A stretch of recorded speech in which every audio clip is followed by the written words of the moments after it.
কি হলো মা আপনার? বৌমা, আমার শরীরটা একদম ভাল লাগছে না।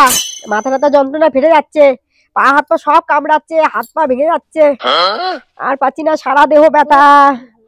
মা আপনার তো এরকম সমস্যা আছে, ঠান্ডা পড়েছে না, ওই জন্য হাত পা ব্যথা করছে, মাজা ব্যথা করছে, এই জন্যই। মা দিদি ফোন করেছে, এই নিন।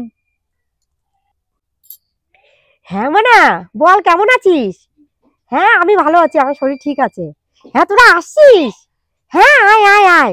ও জামাই আসছে, আচ্ছা ঠিক আছে ঠিক আছে, তোরা আয় তাহলে। হ্যাঁ ভালো হবে নি, খুব তাড়াতাড়ি চলে আয় মা, তাড়াতাড়ি চলে আয়। বৌদি আবার বলেছে কি পায়েস রান্না করবে আজকে, কি তাড়াতাড়ি চলে আয়, তাহলে তো খুব ভালো হবে আজকে। বৌমা কি ব্যাপার, তুমি এখনো উঠছো না? তুমি শুনতে পাওনি তোমার দিদি আসছে? ব্যাগ নিয়ে যাও, তাড়াতাড়ি ব্যাগ নিয়ে চলে যাও, বাজারে চলে যাও, আর ঘরটা তাড়াতাড়ি গুছিয়ে ফেলো। ঠিক আছে মা, যাচ্ছি। কি বৌমা, তুমি এখানে বসে আছো কেন? এই জানলাটার কি অবস্থা? জানলাটা গুছাতে পারছো না? ঝিমিনি করা রয়েছে এখানে এলোমেলো করে। হ্যাঁ, আর বিছানা নতুন বিছানা পাতাও। আমার জামাই আসছে, তুমি এখানে বসে আছো, পরিষ্কার করছো না। আর বাথরুমটা তো ঠিক আছে না, একটু দেখতে পাচ্ছ না, একটু পরিষ্কার করতে পারছো না? সব গুছিয়ে বলো, তাড়াতাড়ি গুছিয়ে বলো। বসে রয়েছে এখানে, যা তাড়াতাড়ি কাজ করো।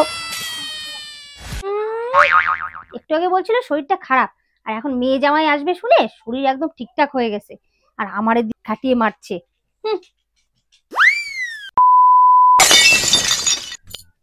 এমন কি করছিস তুই? হ্যাঁ দি, এই তো বৌমার জামা কাপড় একটু ইস্ত্রি করে দিচ্ছি। বসো বসো বসো। কেন তুই বৌমার শাড়ি ইস্ত্রি করছিস কেন? তোর বৌমা কোথায়? হ্যাঁ বৌমা তো ঘরেই আছে, বৌমার কাজও তো আমাকে একটু করে দিতে হয়।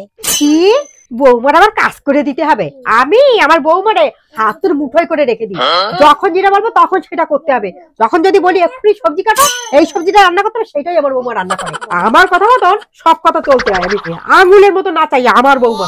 দিদি তাহলে তো ভালো বুদ্ধি, তুমি আমার একটু বুদ্ধি দিয়ে তো আমার বৌমাকে কি করে আমার হাতের মুঠোর মধ্যে আমি রাখতে পারি। হ্যাঁ হ্যাঁ দাঁড়া, তোকে আমি সবকিছু শিখাই দেবো। ও আপনি এখানে গল্প করছেন, আর আমি আপনাকে সারা পাড়া খুঁজে বেরিয়েছি। আমি এই যে বান্ধবীদের সাথে সিনেমা দেখতে যাচ্ছি, এসে যেন দেখি বাড়ির সমস্ত কাজ করা হয়ে গেছে, আর বাড়ির রান্না বান্না সমস্ত যেন করে রাখা হয়, আমি এসে খাবো, ঠিক আছে? কি দিদি, তোমাকেই তো দেখছি তোমার বৌমার হাতের মুঠোর মধ্যে রেখে দিয়েছে।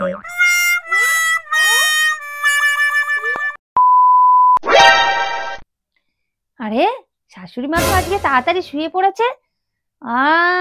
দেখো তো, দেখে মনে হচ্ছে কিছুই জানে না, বাচ্চাদের মতো লাগছে।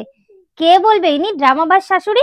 সারাদিন আমার কানের কাছে কিচকিচ কিচকিচ করতেই থাকে, বৌমা এটা করো, বৌমা এটা করো, ঘর ঝাড় দেওনি কেন, জামা কাপড় পরিষ্কার করোনি কেন, সারাদিন আমার কানের কাছে বকবক করতেই থাকবে, কোনো সময় আমার একটু নিঃশ্বাসও ছাড়তে দেয় না।